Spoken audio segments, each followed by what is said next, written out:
ईद मनाई जा रही है, चारों तरफ देश में ईद का जश्न है, लेकिन कुछ लोग हैं जो लगातार ईद और रामनवमी जैसे त्योहारों में एक दूसरे को लड़ाने की, सांप्रदायिक हिंसा फैलाने की कोशिश करते रहते हैं और इसे रोकने के लिए हिंदू मुस्लिम दोनों ही सामने भी आते रहते हैं। हमारे साथ बातचीत करने के लिए हैं हाफिज साबरीन साहब हमारे साथ मौजूद हैं, मुस्लिम राष्ट्रीय मंच से जुड़े हुए हैं, दिल्ली प्रदेश देखते हैं।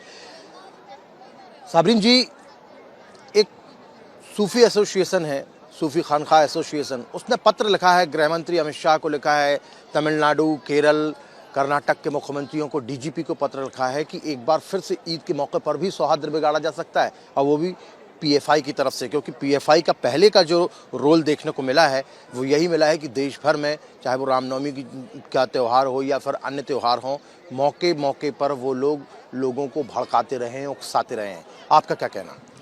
देखिए, सूफ़ी खानका एसोसिएशन ने जो भी कदम उठाया, जो भी लेटर लिखा है, मैं उसकी वो काबिल तारीफ़ है।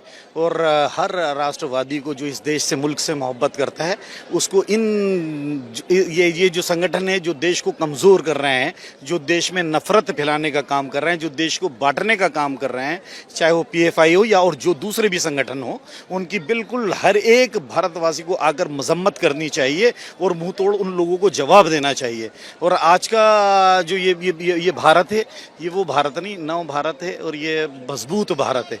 और यहाँ का रहने वाला देश का, चाहे वो हिंदू मुसलमान, एक देश का सच्चा सिपाही है। अगर सरहदों पर भी ज़रूरत पड़ती है तो इंशाअल्लाह ताला ये हाफिज़ मोहम्मद साबरीन सबसे पहले अब आकर सरहदों के आगे आकर अपनी छाती को आगे कर सामने रखकर इंशाअल्लाह ताला अगर गोली खाने की ज़रूरत पड़ी तो गोली खाएगा, नहीं तो सामने बढ़कर दुश्मनों की छाती में गोली दाग कर आएगा, जिस तरह से अब्दुल हमीद ने दागी है। आपको क्या लगता है कि जिस तरीके से ये पीएफआई जैसे जो संगठन है, जो लगातार सौहार्द बिगाड़ने की कोशिश करते रहते हैं और पूरे देश भर से मांग उठ रही है कि अब इस तरीके के संगठनों को बैन कर दिया जाए क्योंकि ये सौहार्द बिगाड़ते हैं, आपको क्या लगता है एक मुस्लिम होने के नाते कि इस तरीके के संगठनों को बैन करना चाहिए? देखिए, बिल्कुल ज़रूर बैन करना चाहिए।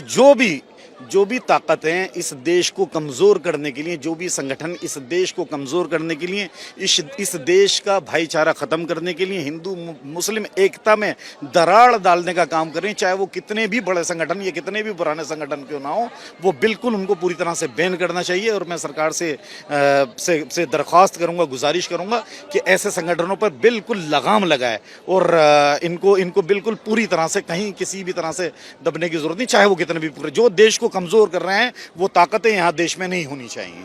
अब आज ईद है तो ईद के मौके पर क्या कहना चाहेंगे? पूरे देश भर में लोग ईद मना रहे हैं। मैं आपके चैनल के माध्यम से तमाम देशवासियों को ईद उल फित्र की इस ख़ास मौके पर दिली मुबारकबाद देना चाहूँगा। 2 साल बाद यहाँ हम जामा मस्जिद में आज नमाज हुई है, ये वाकई ये बहुत खुशी की बात है और ये हर्ष का विषय है और ये लफ्ज़ों में बयान नहीं की जा सकती है खुशी। और इंशाअल्लाह इसी तरह से हम लोग ईद, दिवाली, दशहरा और होली, ये सब तमाम चीज़ें इंशाअल्लाह ताला तमाम देश मिलकर मनाएगा और इस देश से कोरोना का बिल्कुल पूरी तरह से ख़ात्मा होगा, ऐसी भी यहाँ दुआ की गई। और इस देश को शक्तिशाली, इस देश में खुशहाली और इस देश में अमन व शांति के लिए भी यहाँ पर दुआ की गई। बिल्कुल, तो आप सीधे तौर पर देख सकते हैं, मुकेश मेरे साथ है। मुकेश, दिखाइए, ये जामा मस्जिद है, बहुत पुरानी मस्जिद, आज से लगभग 400-500 साल पहले बनवाई गई थी और यहाँ पर सैकड़ों हज़ारों की तादाद में यहाँ पर जो है लोग आते हैं ईद के दिन और यहाँ पर नमाज अदा की जाती है। और उसके बाद में, और सबसे बड़ी बात इस बार ये रही है कि 2 साल के बाद में, लगभग 2 सालों के बाद में यहाँ पर ईद के लिए ईद की नमाज हुई है, सभी लोग इकट्ठे हुए। और यहाँ पर देख सकते हैं कि जो बच्चे हैं वो भी यहाँ पर खेल रहे हैं। हम इन बच्चों से भी बात करने की कोशिश करते हैं कि आखिर क्या नाम है आपका? क्या नाम है, कुछ बात करेंगे आप? क्या नाम है आपका? उम्मे हानी। उम्मे हानी, 2 साल बाद आज यहाँ पर आप आए होंगे क्योंकि 2 साल तक तो कोरोना चल रहा था, कैसा लग रहा है यहाँ आके? बहुत अच्छा लग रहा है, बहुत अपनी कज़न से मिलने के बाद, ईद के बाद ईद इतनी अच्छी लग रही है जामा मस्जिद पर, ऐसा लग रहा है कितने सालों बाद देखा इसे। और कोरोना की वजह से इतनी प्रॉब्लम्स हो रही थी कि हम अपनी कज़न की शक्ल ही नहीं देख पा रहे थे। अब हम कोरोना खुलने के बाद इतनी वो देख पे हैं हमने अपनी कज़न की शक्ल। अच्छा, ये बताइए कि इतने दिनों बाद आप यहाँ पर आए हैं, ऊपर वाले से दुआ की ये कोरोना भी ख़त्म हो जाए, देश में अमन हो, सुकून हो, सब अच्छे लोग अच्छे से रहें। बहुत दुआ करी, मैंने बहुत दुआ करी कि ये सब ख़त्म हो जाए और सब एकदम नॉर्मल हो जाए, कि हम हर साल जामा मस्जिद आ सकें और खेल सकें। आप स्कूल जाते हो? जी। कौन सी क्लास पढ़ते हो? 5th। तो देखिए ये बच्ची यहाँ पर आई हुई थी और भी तमाम लोग यहाँ पर आए हुए हैं और सीधे तौर पर इनने यही दुआ मांगी है कि देश में जिस तरीके से कोरोना फैला था, कोरोना महामारी फैली थी, वो पूर्ण रूप से ख़त्म हो जाए। उसके अलावा देश में सुकून हो, अमन हो, शांति हो, खुशहाली हो, इसके लिए भी यहाँ पर दुआएं की गई हैं और ईद आज पूरा देश मना रहा है और हम भी यही चाहेंगे, हम भी अपने दर्शकों को ईद की दिली मुबारकबाद देना चाहते हैं और यही चाहते हैं कि देश में अमन और सुकून बना रहे।